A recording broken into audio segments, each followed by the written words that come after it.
Paul in Woodinville, Washington. Hey, Paul, what's on your mind today? Hi, Tom. I was thinking about the Fifth Circuit Court of Appeals handed down its decision on Obama's executive order on immigration, so that case will proceed to the Supreme Court. Right. It's being appealed already by the administration. Sure. What a great play this has been for Obama, because essentially, by making an executive order, he's put the Congress on the hot seat. And if this is really a free play for him. I mean, because as it goes through the judicial process, nothing is happening. In other words, because what his executive order was is really kind of a passive one. I'm not going to deport certain people, right? Right. So it's not as though. So if the Republicans, and they're touting this as a victory, if the Republicans were to win this, they're only putting their own rear end on the hot seat even more firmly, because then that really says, well, then they need to do something about it. And right. I have to say, this is what they're in ineptness in passing an immigration bill. This is what's led to Donald Trump. Mm-hmm. Yeah, and so, I mean, the Senate has passed it. The Republican Senate has passed an immigration bill, but the Republican House cannot do so. They just will not do so. And I think Boehner was not going to allow the Republican Senate bill to come to a vote in the House, because I think he thought it would pass. But they are inept. They're completely incapable of doing this because of all the division in the House of Representatives on the Republican side. And I guess the thing that that there's an opportunity here. The Republican Party is in this full-scale meltdown, and it's a very good opportunity for the Democrats to take advantage of that, because we really have two election cycles, 2016 and 2018, to regain the House of Representatives before the 2020 census, when the redistricting lines can be drawn again. Right, but that needs to be done on a state-by-state basis. Sure, but still, we have to have a majority. The party in majority has the advantage. Yeah, on a state-by-state basis. The redistricting is not done federally; it's done at the state level, isn't it? Well, yeah, it is. So if you've got a Republican legislature in the state of Washington, they're going to gerrymander to help themselves out. Yeah, okay, but that's still. I think we have. As of the last election, this past one last Tuesday, in the last 6 out of 7 elections, the Democrats have lost. Right. Since 2008, 2009 through 2015, the Democrats have lost 6 out of 7 elections. We've lost 69 seats in the House, 13 seats in the Senate, 12 governorships, and 912 state legislative seats. Right.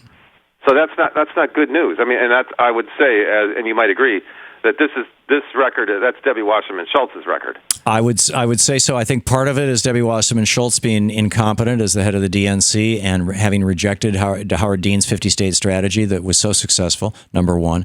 Number two, I would say that it's the Democratic National Committee's continuous policy of putting up conservadems who are not loyal to the core values of the Democratic Party, who would never vote for Franklin Roosevelt, ever, and putting these people up to run for office when they don't excite the base. The way you win elections, and this is, I don't know why the Democratic Party hasn't figured this out. The Republican Party has known it for years. The way you win elections is not by getting people in the middle to vote for you. It's not by compromising and picking up more of your opponent's positions so that people who might be inclined to vote for him might be inclined to vote for you. That's total nonsense. The way you win elections is by turning out your base. When you've got, a total voter turnout of 30% in Kentucky, and I'm skeptical even of that, right? That was told to us by the electronic voting machines as well. But no matter what it was far lower than the 60 or 70%, 60% plus that you see in states like, Oregon, for example, where you've got vote by mail. And it's, it's a much more. And here in Washington, too. Yeah, and much more straightforward process. It's, voter suppression is working for the Republicans. Voter apathy is working for the Republicans. Negative voting works for the Republicans.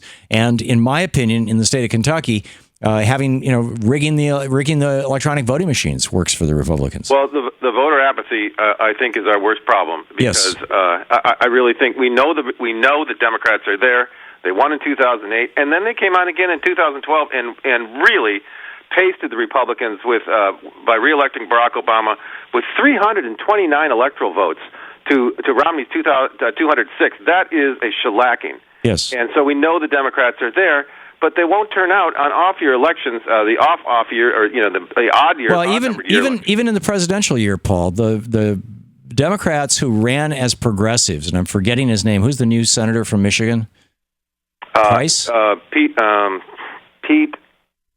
Whatever. Yeah, I know who you mean. You know who I'm talking about. I mean, he ran as a progressive, and he won easily in Michigan, right? In the 2014 election, pretty much everybody who ran as a real progressive won. Yeah, and that's the lesson that the Democratic Party needs to learn. The problem is that its leadership is totally corporately controlled and corrupt, in my opinion. But hope springs eternal. Not totally corrupt, but there's too many conservatives in the Democratic Party. Paul, thank you for the call. I guess as a talk show host, that's my job, is to crank up the bass or something. I don't know. I mean, that's what Limbaugh would tell me. But I just think it's calling it as I see it. And this is what I'm seeing. I'm seeing, disaster for the Democratic Party until it returns to its roots. To watch more clips from our programs, hit the Watch More Videos button over here. And please be sure to hit the handy-dandy subscribe button so you'll always be up to date. Tag, you're it.